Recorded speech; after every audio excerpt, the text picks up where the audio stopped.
नमस्कार दोस्तों। आज का लेसन बहुत ही रोचक होने वाला है और आज हम एक प्रैक्टिकल वे में इसको पढ़ने वाले हैं आज के लेसन को। और लेसन का जो आज का टॉपिक है, हमारा टॉपिक है कि यूपीएससी में ऐसे काफ़ी क्वेश्चन आते हैं जो कि कृषि से संबंधित है, यानी एग्रीकल्चर टॉपिक से संबंधित है, जो प्री और मेंस दोनों में आते हैं। तो आज हम मुख्य रूप से रबी की सीज़न में कौन सी फसलें होती हैं उनको प्रैक्टिकल रूप में देखेंगे। साथ ही हमारे जो मेंस की एग्ज़ाम है उसमें एक GS3 पेपर में कृषि से संबंधित काफ़ी टॉपिक है, जिसमें शस्य विविधता यानी एग्रीकल्चर पैटर्न है, किस प्रकार मतलब इस साल भी एक क्वेश्चन गेहूं और चावल का आया था मेंस के एग्ज़ाम में। तो मतलब ऐसे क्वेश्चन आते हैं जो कि प्रैक्टिकल रूप से हमें आने चाहिए। लेकिन हाँ, बहुत सारे स्टूडेंट जो कि शहरी क्षेत्र में रहते हैं उन लोगों को प्रैक्टिकल फसलों के बारे में नॉलेज नहीं होता। तो आज हम इसमें विस्तार से चर्चा करने वाले हैं कि किस प्रकार कौन सी फसलें रबी की सीज़न में आने वाली है। सबसे पहले हम ये बात करने वाले हैं। तो मुख्य रूप से मैं जिस क्षेत्र से आता हूँ वो राजस्थान का एक शेखावटी प्रदेश है, जो कि अरावली के पश्चिम में है।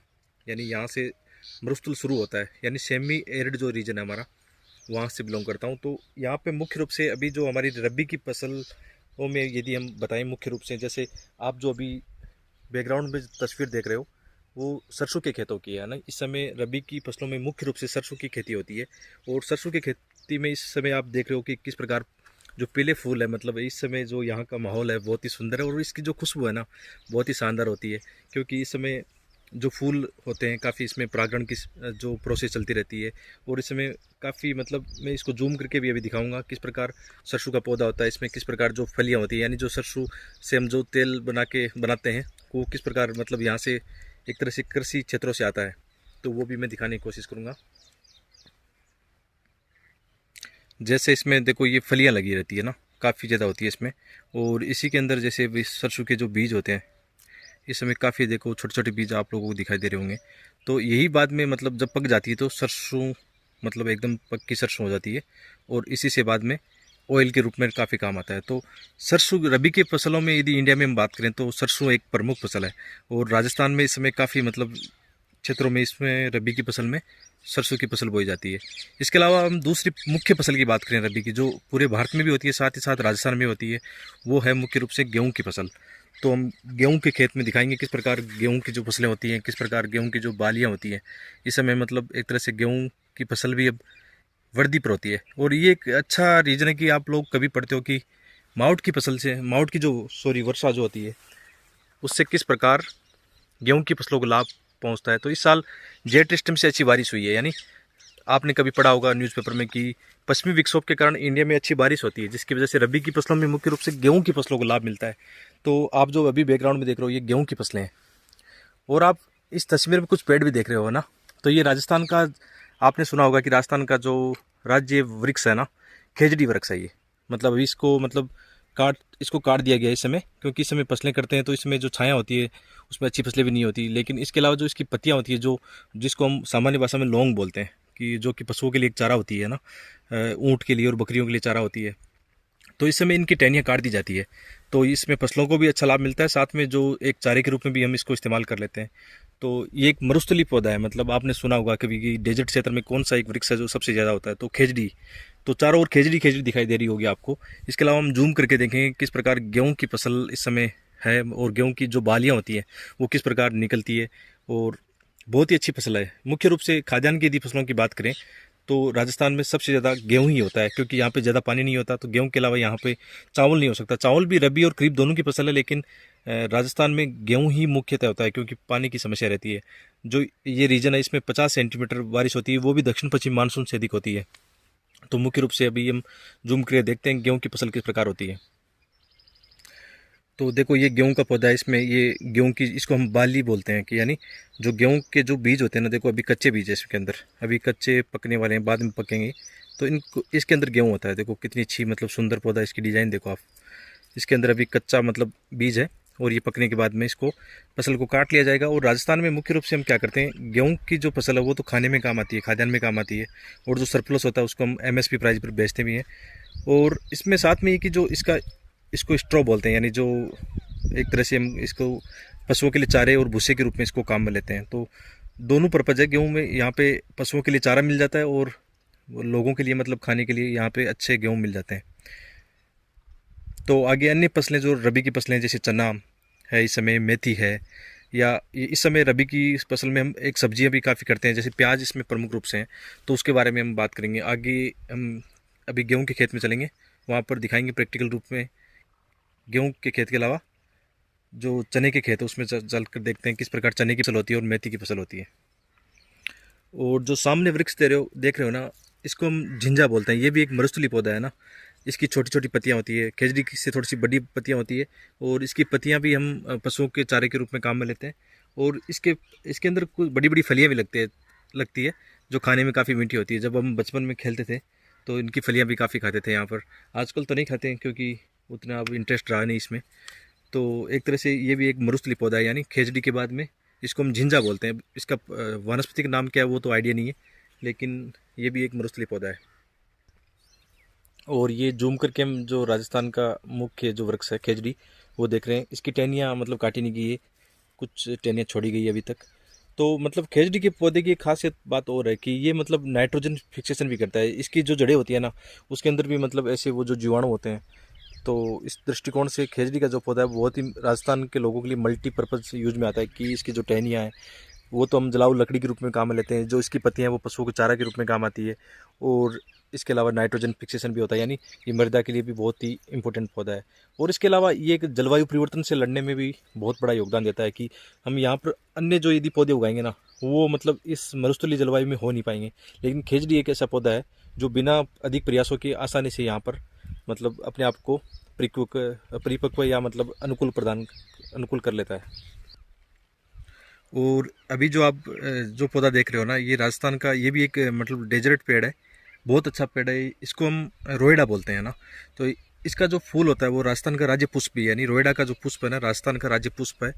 और ये एक तरह से है ना, इसकी लकड़ी जो होती है ना, बहुत ही इमारती लकड़ी होती है।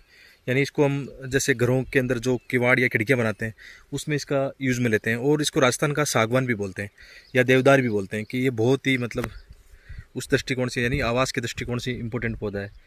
और इसका काफ़ी मतलब यहाँ पर हमारे कल्चर के हिसाब से भी बहुत ही इम्पोर्टेंट पौधा है।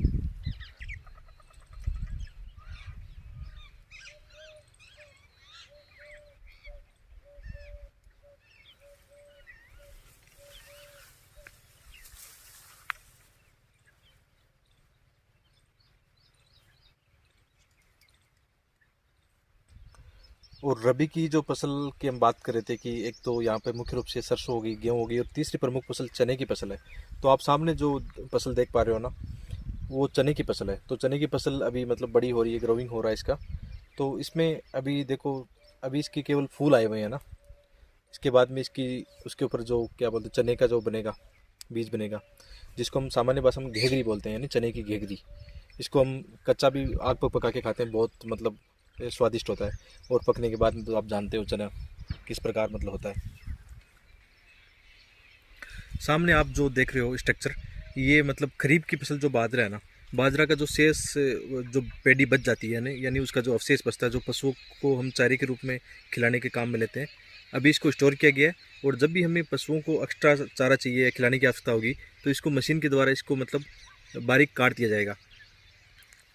और जो अभी बाजरे के जो अवशेष थे उसको काटने के बाद में जो पशुओं के लिए चारा बचता है वो सामने आप देख रहे हो। और ये मतलब बारीक हो जाता है। इसको फिर हम क्या करते हैं, जो ग्रीन चारा होता है उसके साथ मिला के पशुओं को खिलाते हैं। आगे हम देखेंगे कि कौन सी अन्य जो रबी की फसलें हैं, जैसे मेथी की फसल है, और इस समय जो प्याज की फसल है वो काफ़ी अच्छी है। आप बैकग्राउंड में सुन रहे हो किस प्रकार यहाँ पे पंछियों की मतलब जो तोता है या जो स्थानीय पक्षी उनकी आवाज़ आ रही होगी, बहुत ही सुंदर दृश्य है। और यहाँ पे मैं अपनी बुक लेके क्या करता हूँ, जब भी मुझे अच्छा सा रीडिंग मारनी हो तो मैं यहाँ पे मॉर्निंग वॉक के साथ साथ अपनी किताब लेके आता हूँ और यहीं रास्ते में पढ़ता रहता हूँ दिन भर। और यहाँ पे मैं ये भी बताना चाहूँगा दोस्तों कि काफ़ी युवा जो मैसेज कर रहे थे कि सर हम गांव में रहते हैं, हमारे पास रिसोर्सेज नहीं है। तो यार मैं तो खुद खेतों में रहता हूँ, देखो आपको यहाँ पे दिखा रहा हूँ। और ऐसी बात नहीं कि मैं दिल्ली नहीं गया हूँ, मैं 2-3 साल दिल्ली भी रहा हूँ। और वहाँ से मतलब थोड़ी बहुत शुरू में कोचिंग भी की थी, लेकिन कोचिंग का उतना लाभ मिला नहीं। क्योंकि आजकल तो ये हो गया कि अच्छे ऑनलाइन रिसोर्सेज हमारे पास उपलब्ध है, तो हम क्या कर सकते हैं, ईजिली हम किताबें या जो भी हमें वीडियो चाहिए तो वो ईजिली मिल जाते हैं। तो मेरा तो ये मानना है कि मैंने तो 3 इंटरव्यू आइस के यहाँ से दिए हैं यार। और मुझे तो बहुत अच्छा लगता है कि खेतों में पढ़ना बहुत अच्छा होता है। एक तो दिल्ली जैसे शहर में आप जानते हो कितना पॉल्यूशन है, और मतलब अब तो वो भी आवश्यकता नहीं है कि आपको स्टडी मटेरियल दिल्ली में रहकर ही मिल सकता है, यहाँ पे भी मिल सकता है। तो मेरा अनुभव क्या रहा है कि शुरुआती स्तर पर मैं दिल्ली में रहा, शुरुआती स्तर 2-3 साल तो मैं प्रीलिम्स पास नहीं कर पाया था।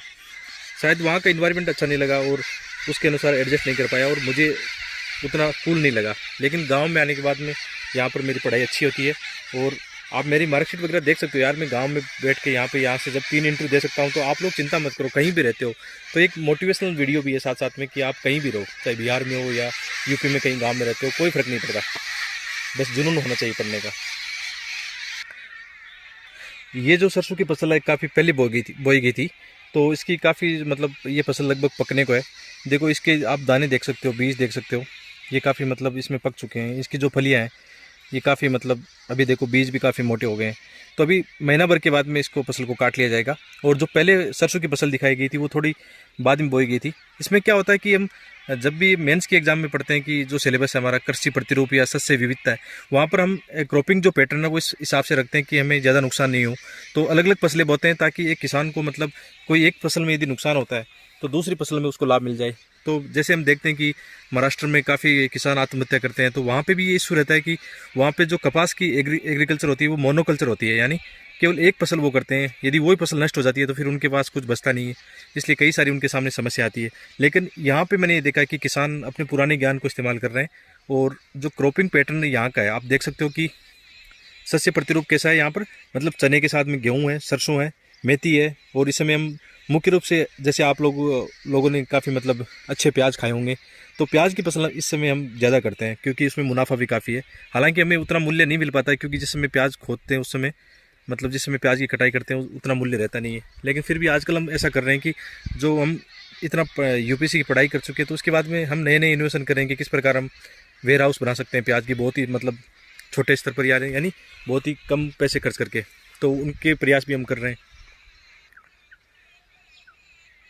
सामने आप जो देख रहे हो ना, ये मतलब काफ़ी जो मरुस्थलीय झाड़ियाँ हैं, इनकी जो बाढ़ होती है हम कच्ची बाढ़ पे इनको बोते हैं और ये हमारे खेतों के लिए दो तरह से काम कर सकती है। एक तो जो पशु आते हैं, आवारा पशु, नीलगाय वगैरह आती है, तो उनसे हमारी रक्षा करती है। साथ साथ ये इन्वायरमेंट के लिए भी बहुत ही इंपॉर्टेंट है।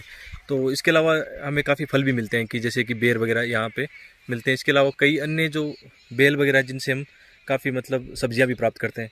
तो इनको मतलब अभी उखाड़ा नहीं गया है, कई खेतों में ये देखा गया है कि इनको उखाड़ दिया गया है। लेकिन मेरा ये मानना है कि यदि हम परंपरागत जो हमारी वेजिटेशन है उसको संरक्षण करते हैं तो वो हमारे लिए एक तरह से जो जलवायु परिवर्तन है उसके जो प्रभाव उनसे भी हमें बचा सकती है। तो ये ऐसी मतलब प्राकृतिक बाढ़ अभी भी काफ़ी क्षेत्रों में मौजूद है। और आगे हम अभी दूसरे मेथी के खेत और प्याज के खेत में चलते हैं। और सरसों के खेत से गुजरना ही अपने आप में मतलब एक आप जानते हो कितना अच्छा फील कराता है। तो कभी मतलब गांव में घूमने जाओ उस मतलब इसे स्पेशली वो स्टूडेंट जो शहरों में रहते हैं, तो मतलब ये आनंद जरूर लेना। आजकल देखो आप देखते हो कि ग्रामीण टूरिज्म ये और एग्रीकल्चर टूरिज्म भी काफ़ी बढ़ रहा है। तो निश्चित रूप से आपको मतलब घूमने जाना चाहिए, पढ़ाई के साथ साथ मतलब ब्रेक लेना चाहिए और कहीं ना कहीं मोटिवेशन ही मिलता है। तो आगे हम चलते हैं फिर। और रबी की प्रमुख फसलों में से ये मेथी की फसल है ना। मेथी काफ़ी आपने सुना होगा, बहुत ही मतलब दवाइयों में भी काम आती है और खाने में भी काम आती है। तो मेथी के जो दाने हैं ना, देखो इस प्रकार मेथी की जो फली होती है उसमें ये कच्चे दाने आप यहाँ पे देख सकते हो। तो ये मेथी का पौधा होता है, इसकी फलियाँ आप देखो बहुत अच्छी फलियाँ हैं। और जो सामने आप फसल देख रहे हो ये प्याज की फसल है, यानी काफ़ी बड़े क्षेत्र में आपको दिख रही होगी। और इसमें मतलब ये 2-3 सीज़न में हो सकते हैं कि जैसे एक बार नवंबर में बोया जाता है इसको, फिर जनवरी फरवरी में बोया जाता है। तो मतलब कुल मिलाकर ये भी मतलब रबी फसल में तो नहीं कह सकते इसको, ये एक तरह से जायद की फसलों में या सब्जियों में आता है ये। तो काफ़ी बड़े क्षेत्र में होता है। आप जो शहरों में बैठ के मतलब प्याज का जो आनंद लेते हो वो मतलब ये देसी प्याज होता है और ऑर्गेनिक प्याज है, इसमें कोई मतलब दवाओं का उपयोग नहीं लिया जाता है। तो मतलब ये देख सकते हो पूरे प्याज के खेत। सामने आप जो देख रहे हो वो मूली है। अब जो मूली अब तो काम की नहीं है, मतलब इनकी सीज़न चली गई तो मतलब इसको छोड़ दिया गया है, लेफ्ट कर दिया गया इसको कि अभी इस पर ना बीज आने वाले हैं। तो एक तरह से इसको कई रूप में काम में ले सकते हैं हम, जैसे मूली को सलाद के रूप में काम में लेते हैं और बाद में जो शेष बचता है इसके बीज तैयार किए जाएंगे। तो ऑर्गेनिक जो बीज तैयार करेंगे उन पर अगली साल हम फिर मूली की सीज़न में इसकी मूली सब्जियाँ उगाएंगे। तो इस प्रकार हमने देखा इसमें कि किस प्रकार रबी की जो फसलें प्रमुख रूप से हमने बात की उन पर, जैसे चना, सरसों, मेथी, प्रमुख रूप से रबी की फसलें। तो एग्जाम में ऐसे क्वेश्चन आते हैं तो आप उनको अभी प्रैक्टिकल रूप में देख चुके हो, तो अभी इनको गलत नहीं करना है।